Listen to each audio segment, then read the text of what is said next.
Yeah, that's it. Yep.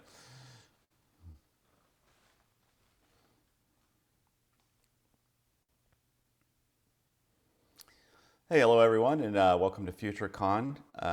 Certainly, I'm happy to be here. My name is Kurt Van Etten. I'm the Chief Product Officer at RedSeal. Just by way of introduction, my background has been in security for a number of years. I've worked at RedSeal. Prior to this, I worked at Symantec, working in data center security. And then prior to that, I was actually on the practitioner side. I worked in the risk group at PayPal, working on anti-phishing, anti-fraud solutions. And prior to that, I worked in the CISO office at eBay, running the network security and risk and compliance teams. So today I'm going to give you a quick presentation. One of the advantages of being on the vendor side is we get to talk to a lot of different customers and prospects and see a lot of different practices around cybersecurity.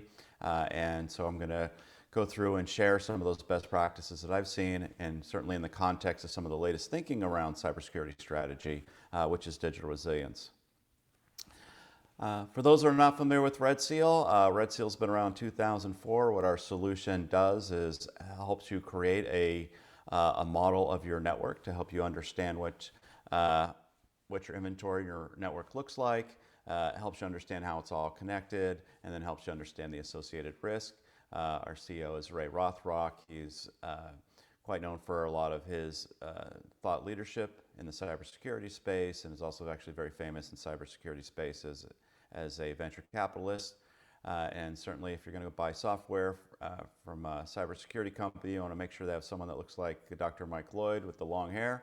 And he's been instrumental behind a lot of our patents and thinking around the RedSeal product.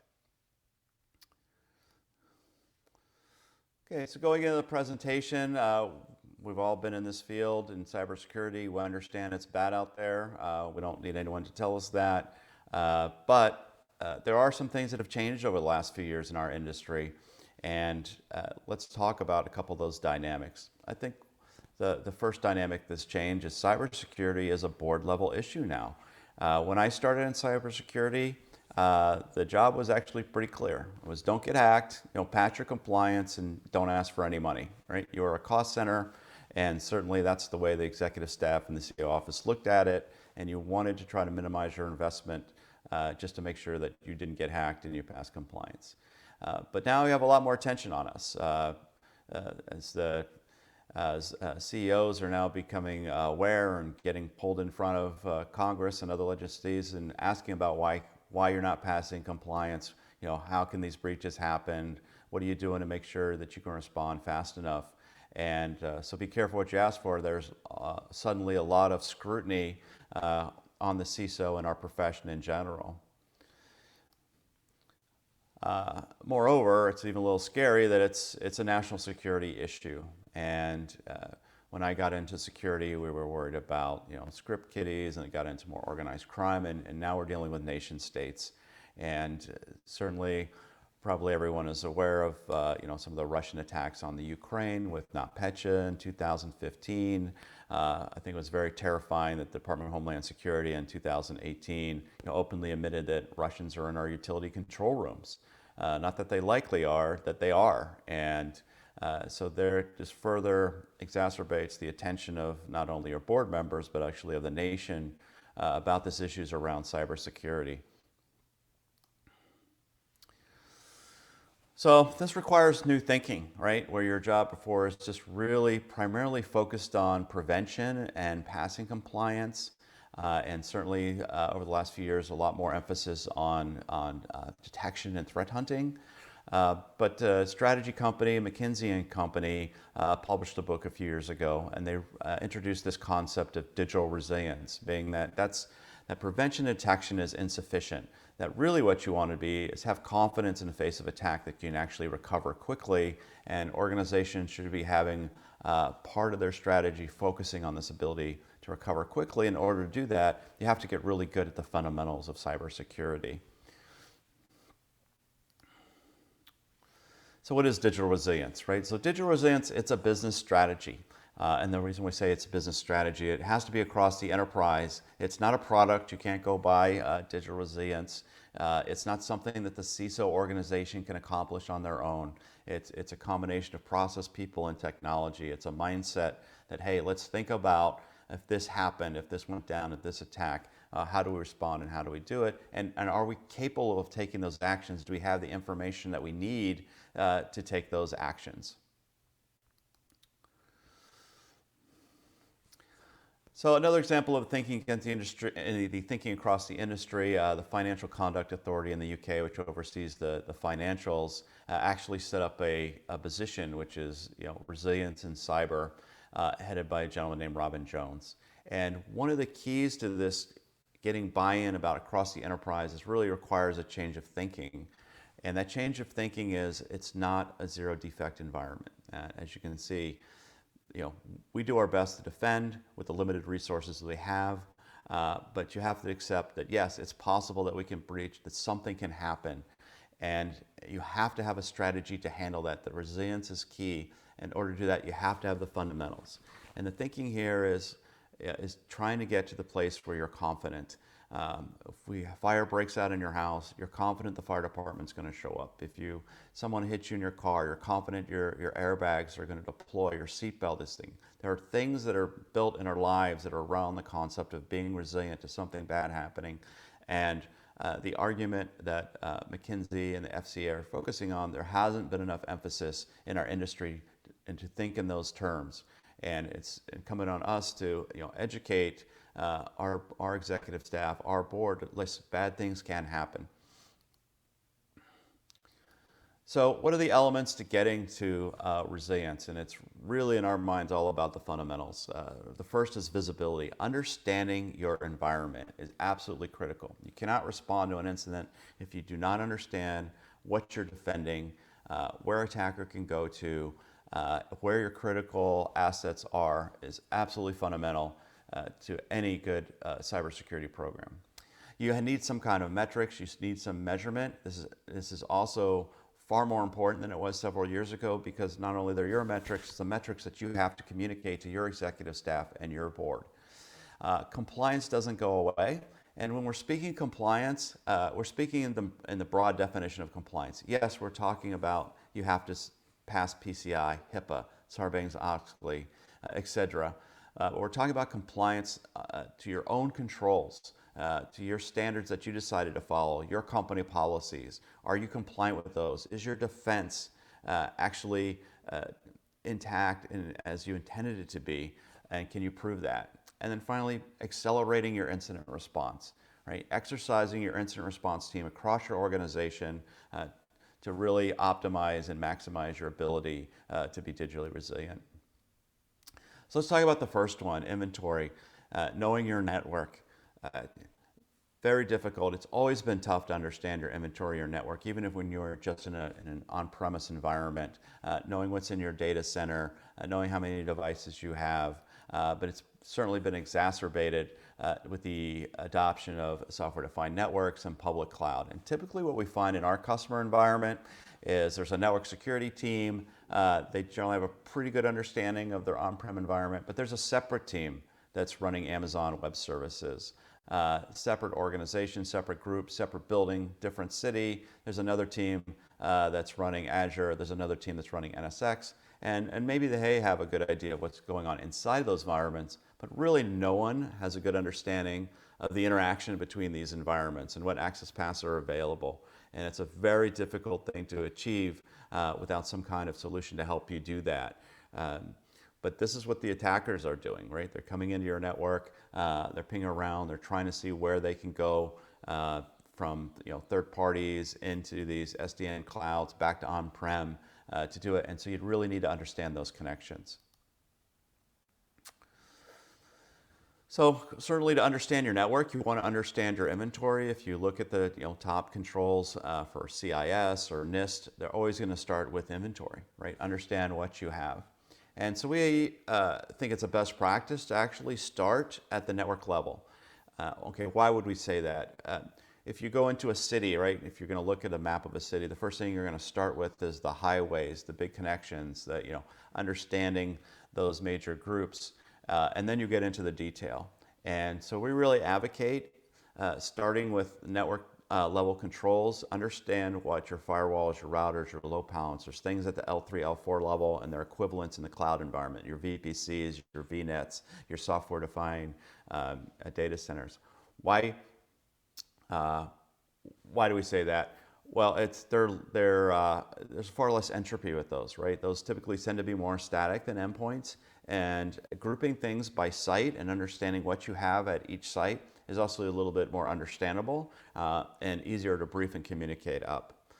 Once you have that, then you can start focusing on the endpoints, and it's very common that our customers come to us and say, look, I really don't understand my endpoints, and I have a Qualys scanner that tells me there's 4,800. I have a CMDB, which I know is not very accurate, but it tells me there's like 5,300.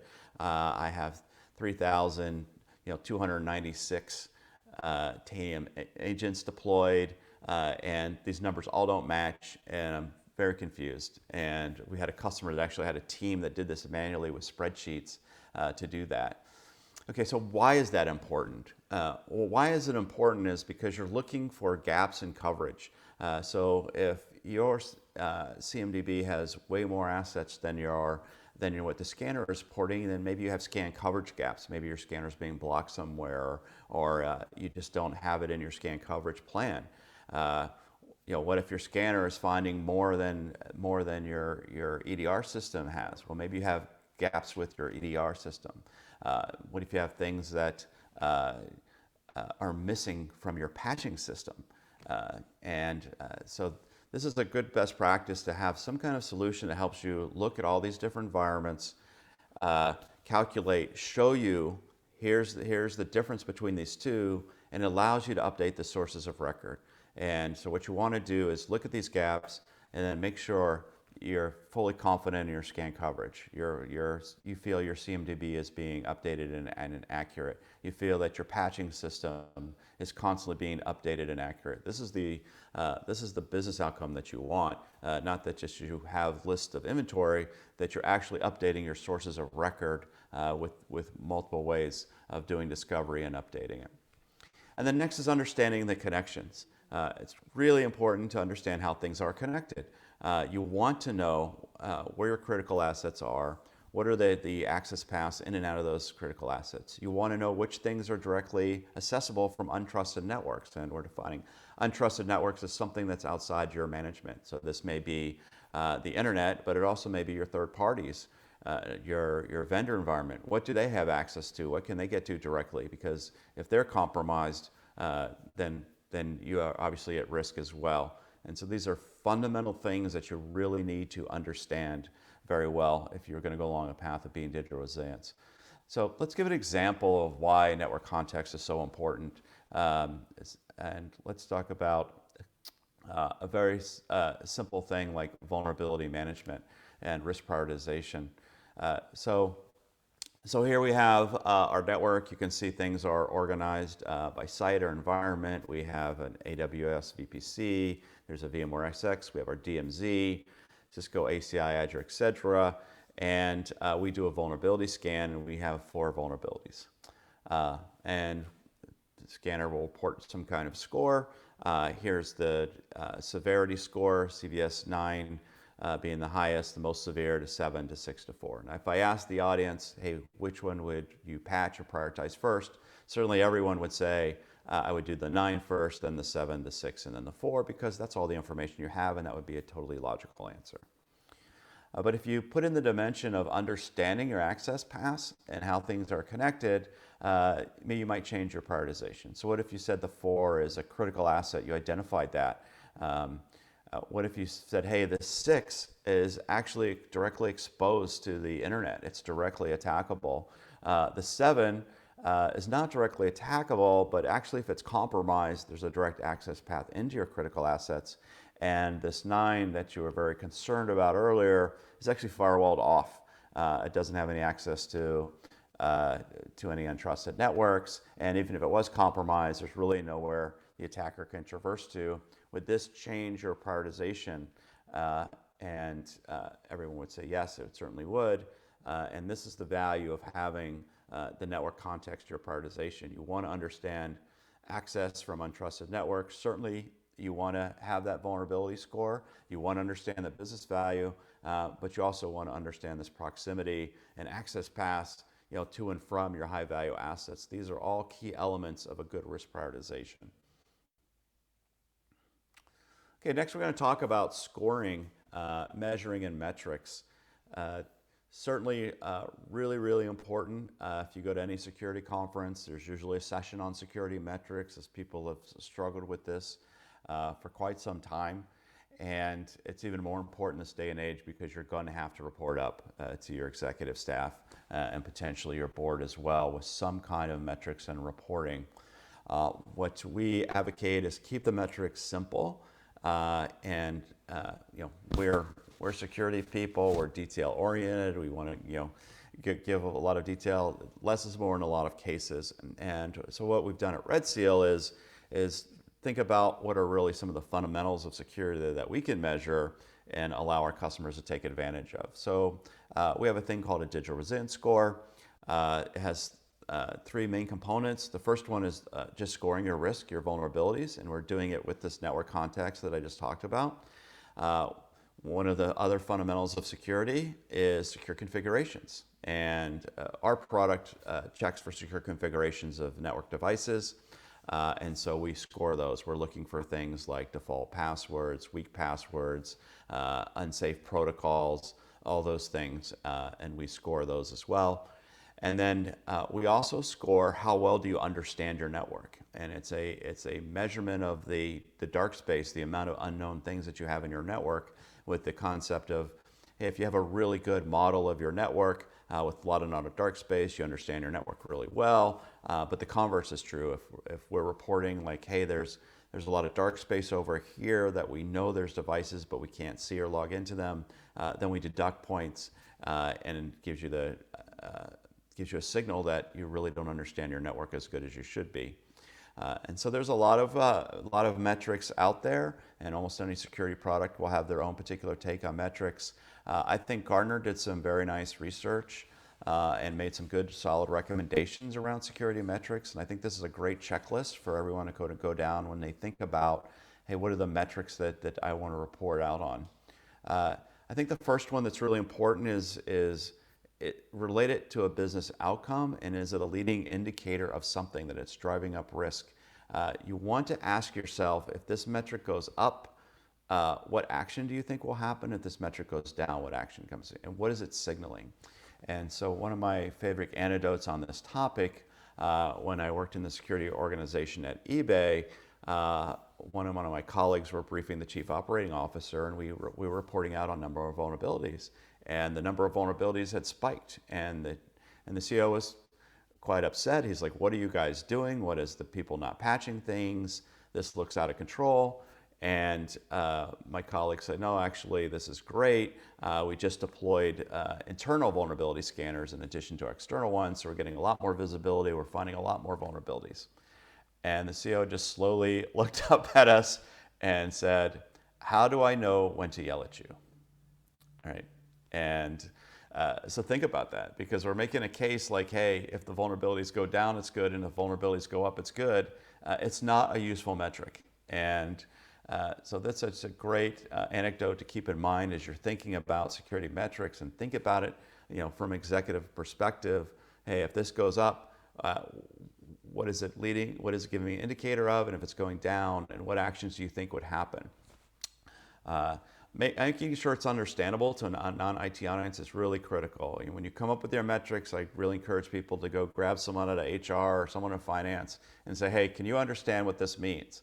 And if they can, then you have a pretty good metric. If they have a lot of questions and they're fumbling, then probably the board won't be able to understand it either. And so really think about that simpler is better in driving your metrics.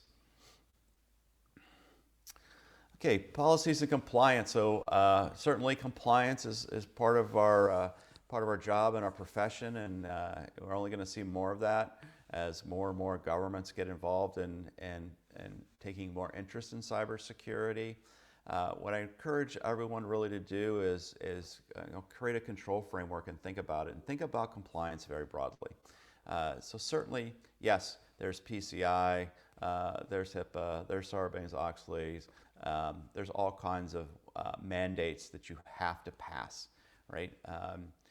But also think about compliance in the terms of your own policies. I encourage everyone to pick a standard, CIS, NIST, and take a look at that and say, hey, what are these best practices, controls that we should have in place in our environment and your own company policies. Those are really critical and probably more pertinent to your business than the mandates themselves. And really think hard about that. And then as you write these policies and create the controls, ask yourself if it's a good control. And what do I mean by that? What I mean by that is if you're going to write a control, the next column has to say what evidence you're going to provide to validate that control, and how are you going to check for that. And so my humorous anecdote with this, I was at a security conference in Atlanta last year, and the speaker before me was a vendor that does data retention software. And he asked the audience, hey, how many people have data retention policies? And about 70-80% of the audience raised the hand, and the speaker was like, well, that's fantastic that you guys have data retention policies. And then there was a pause, and one of the audience members said, ask us how many of us enforce it, right? And then there was a lot of chuckles. And so this is an example of, hey, I've created a policy, I've published something, but I don't have a way to validate and check it and enforce it. And so therefore it becomes fairly useless. And so if you're going to write a control, make sure there is some ability, whether it's technical or non-technical, to check and validate that control, and that's what you want to do. So in this case here, we're just showing RedSeal has the ability to take your network segmentation policies and actually model it in the software, and you can actually every day run an audit of your network segmentation policies. It's just one example of a technical control that can map to a company policy. So I really encourage everyone to think about their control framework. You definitely should start with the mandates, right? Those are the things you have to do. Write those controls. Go and look at some standard, whether it's NIST, CIS, ISO. Pick the controls that you think make sense for your organization. But again, go through and think about how you're going to check and the evidence that you can provide for that, and put in your own company policies. And have an ability to also check and provide evidence for those.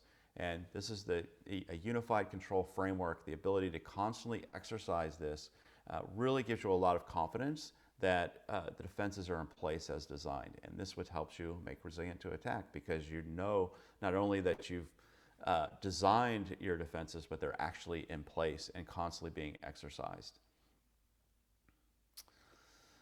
The last plank is around improving incident response. So this was some pretty interesting research. Some of it was done by RedSeal. You can see some we pulled from other organizations. But this was actually a survey of CEOs. And we asked them, hey, how good is your organization at incident response? And how long does it think it takes for your team to detect an incident? And so you can see 40%, actually thought they had really good cyber capability, and on average they thought it was about 6 hours.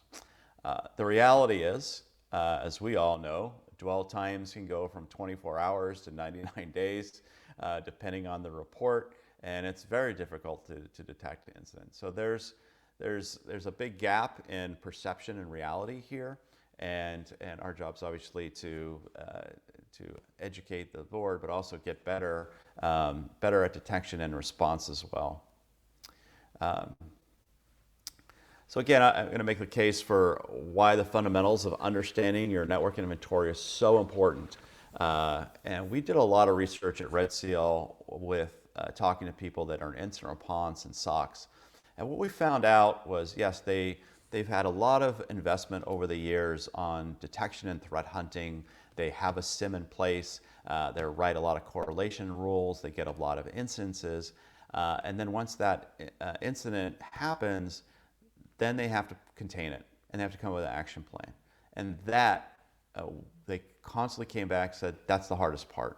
And why is that the hardest part? Is because they didn't understand their network. And people would say, hey, we've got an indicator of compromise on this server. What should we do?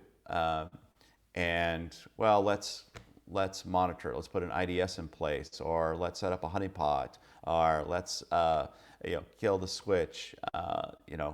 And the questions that they generally had were all the same. What is this thing? Where is it at? Where can the attacker go?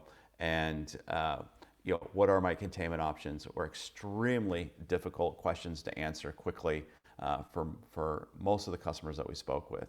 And so what we're showing here is if you have some network context, you have a indicator of compromise there in the middle with the star, and you can have a system like a RedSeal quickly answer. Here's all the access paths that are available, so you can answer those questions really quickly. You know what it is, you know where it is. Here's all the paths the attacker could go to, and how would they get there. And we're even showing there on the right, asking a query about, well, how could they exfiltrate data, or how could they have, if it's a rat, how can they get remote access? What's the path available to them? So this is really valuable information that helps you implement your containment options very, very quickly and really accelerate your incident response. The other best practice that we strongly recommend is doing tabletop exercises. And this is certainly very common in the U.S. military to run these type of tabletop exercises. I think everyone's seen the movie with the sand in the map and briefing the order and then kind of wargaming it. But not only do the tabletop exercise within your organization, but make it cross-functional. And what we strongly recommend is once or twice a year, you have an exercise to say, hey, we're going to go through an incident response exercise. You're going to have to buy people lunch, so make sure you put that in your budget. Make it maybe 2 to 3 hours, and invite these kinds of people to participate. Public relations, legal, marketing, support. And if you invite them, make sure there are measle items to act on. And so let me give some examples. You can have a measle that say, hey, we had a compromise in Texas. We believe data was exfiltrated. Some of the data were from people from California, some people from Germany, and then turn to your legal and say, okay, what is our disclosure requirements, right? And that's not an easy thing to answer, right? So you have to look at GDPR, you have to look at the state thing, what exactly you're required to disclose, who needs to be notified, and let them chew on that for a little bit while. Like public relations, okay, what are we going to say? What is our response to the case of we're being breached? Do we want who's the spokesperson to deliver that message? These are really, really important things. What do we tell our customers? What is the support organization going to do? Exercising a communication plan is a reality and a big part of dealing with an incident and responding to it. And I really encourage people to do that. Cross time zones is another great thing to do with incident response. This is a great story I picked up from a colleague of mine. He was running a tabletop exercise on the East Coast of the United States, and he threw a measle out that there was a compromise of a server in the Bangalore data center. Well, it was 2:30 a.m. in Bangalore, and he's like, "Look, this server needs to be unplugged." And so he's like, "Go do it." And so the team was like, "What do we do?" And then they ended up finding the actual people that provided security. They got a hold of the guy that was in the building. They made him walk over to the exact server, talked him through it, and take a picture of it and send it back to him to prove that actually he could unplug that. And so what was interesting about that is that became part of their run book, is that they now looked at all their organizations global and said, okay, well, what's the off-hour phone number to get to someone in security that will have access to the racks. And this is a great example of a tabletop learning exercise that can help them respond quicker to a global incidents. Another great practice is accelerate the timeline. Most organizations have what I call the A team, right? They're like, hey, press the big red button, and I need this window administrator, I need this Linux administrator, I need this network security guy, I need the vulnerability scan guy. They have their incident response A team. As we just learned, dwell times can can go from hours to days to months. And what if the incident continues to happen? And so another great practice that I picked up from one of my colleagues was they accelerate the timeline and say, okay, it's now 48 hours later. These guys need to go home. They need to sleep. Who's replacing them? And that's a great question to ask your team and exercise it. Okay, and are those people been involved in the conversation about how they do it? How do you turn over with those people and quickly brief them on what's going on? And that's another great thing to do in a tabletop exercise. Okay, so some examples of this. Certainly, everyone is familiar with the WannaCry. If you remember, WannaCry had a worm component, and we had our customers contacting us saying, "Hey, how can you help us with this?" And so we were threat intelligence was great. We knew exactly what protocols WannaCry was traveling. We said, "Look, do a query from your untrusted into your environment over these protocols and see what paths are open." And they did that. It turned out that they had 5 firewalls that they needed to change on the perimeter. They changed those very quickly, but they still had SMB V1 everywhere in their environment. But they were confident. They were confident, like, yes, the worm won't get into here, but we still have work to do to update those. And this is an idea. This is an example of how having network context and understanding your environment was allowed this particular customer to very quickly respond and contain the threat, but also do it with a lot of confidence.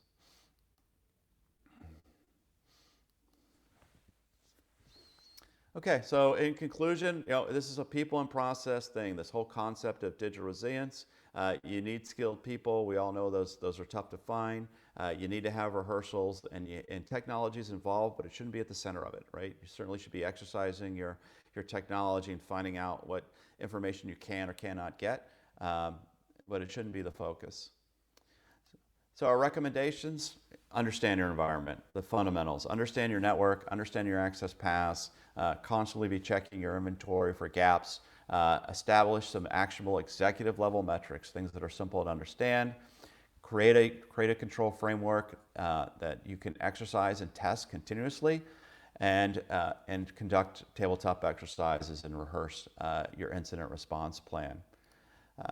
For those who are interested on this topic and find it interesting, I'll give a shameless plug for my boss's book, Digital Resilience. Came out last year, so pretty good reviews. This is a great book to give to your executive team. It's a non-technical book. It just talks about the state of security, the concept around digital resilience. The original book that I alluded to earlier that came out of McKinsey & Company is called Beyond Security.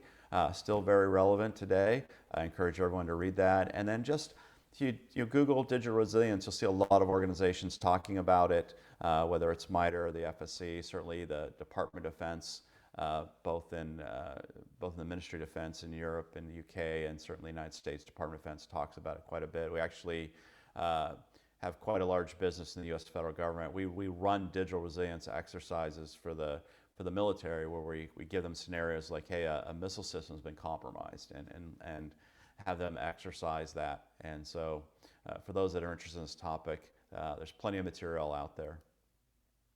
So with that, I thank you very much for your time. I hope this FutureCon conference is very well received, and I appreciate everyone taking the time to listen to this presentation. If you want to learn more about RedSeal, certainly can visit our website and email us. We'd certainly be happy to discuss this presentation and RedSeal in general as well. So thank you very much, everyone. Have a great day.